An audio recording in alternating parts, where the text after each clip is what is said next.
I dag har vi snakket med Ida Poulsen, der er hovedet bag den nye model, som hedder Minerva-modellen. Vi har fået kontakt med Ida, og hun vil nu forklare og fortælle lidt mere om, hvad modellen går ud på. Vi stiller videre herfra. Og nu sidder vi så med Ida Poulsen, som er founder af Minerva-modellen, som vi snakkede om før. Ja.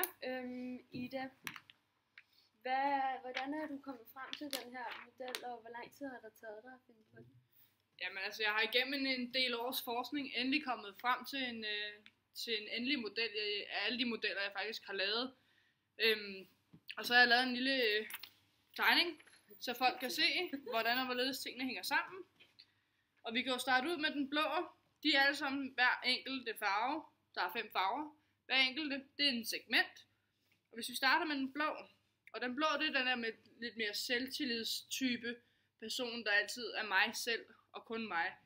Og samtidig også en af de forbrugere, der bruger mange penge på ting.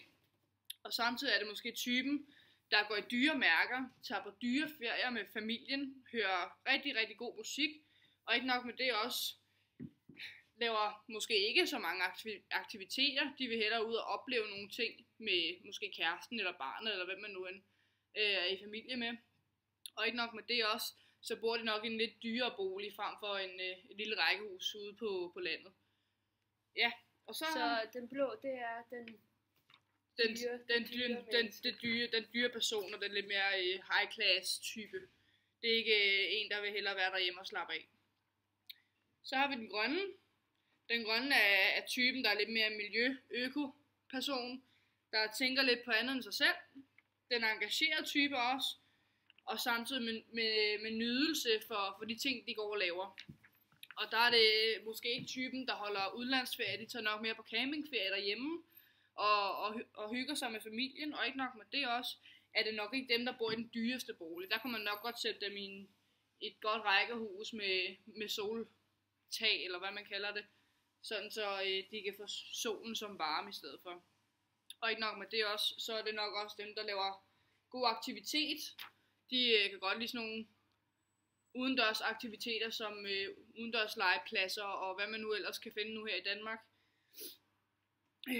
Og så har vi... Så det er også den person, der er sådan lidt i de lækre ting. Og ja, sandt. Det kan godt være en, der går op. Altså, specielt de økologiske varer og ting og sager, man kan få. Der er det stadig en kvalitetsbevidst person, men samtidig ikke en, der vil gå hen som den blå og betale, jeg ved ikke hvor mange penge for at se nogle ting eller købe nogle ting. High class, men stadig til en udmærket pris, så det til at være overkommeligt. Så har vi den rosa. Det er det nære miljø. Det er økologi, vi snakker om her. Det er familie og tradition. Det er den typiske familietype, kan man sige. Det er mere afslappet, der ikke går så meget op i, at det skal være sådan og sådan og sådan, og det skal være så dyrt. Og klasse i tøjstil og bolig. Det er den mere gårdhustype måske. Sådan lidt gammeldags. Lidt gammeldags tradition, hvis man snakker måske 20-25 år tilbage. Det er nok lidt mere den person, der topper listerne der.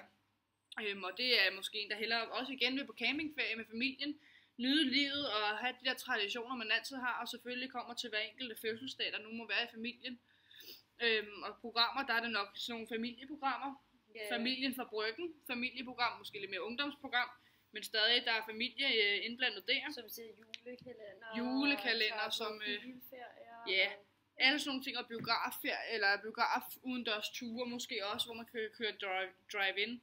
Så den er også god bred, og det er den, de fleste danskere, de nok hælder på, det er den rosa.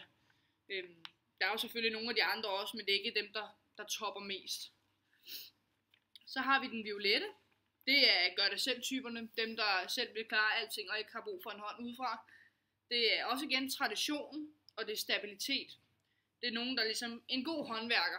Det er ikke typen, der vil ind og have et faldabonnement måske, der kan komme og hjælpe dig, hvis der er skybrud, eller der er problemer med taget, eller et eller andet i form af storm. Der er det simpelthen typen, der vil gøre det selv og tage den risiko, uanset hvad emne man snakker om. Og tradition igen, der er stadig det med familie og venner, man holder det som det sædvanlige, der er ikke noget nyt.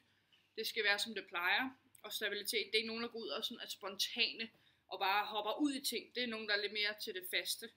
Så det ikke er sådan noget, der det ved jeg sgu ikke lige helt, om det går. Så den stabile type, men stadig lidt en god blanding af et par stykker af de andre. Og så har vi den grå. Det er den lidt mere afslappet type. Det er råvildhed og nydelse. Det er heller ikke typen, der går op i alt for mange ting. Det skal helst være, som det plejer at være. Der er ikke nogen nye ting med dyre Fred Perry sko, eller Burberry, eller hvad der nu end er af dyre mærker nogle om dage. Og samtidig, ja, så er det den lidt mere centrale person, der ikke rigtig gør så meget andet end det sædvanlige.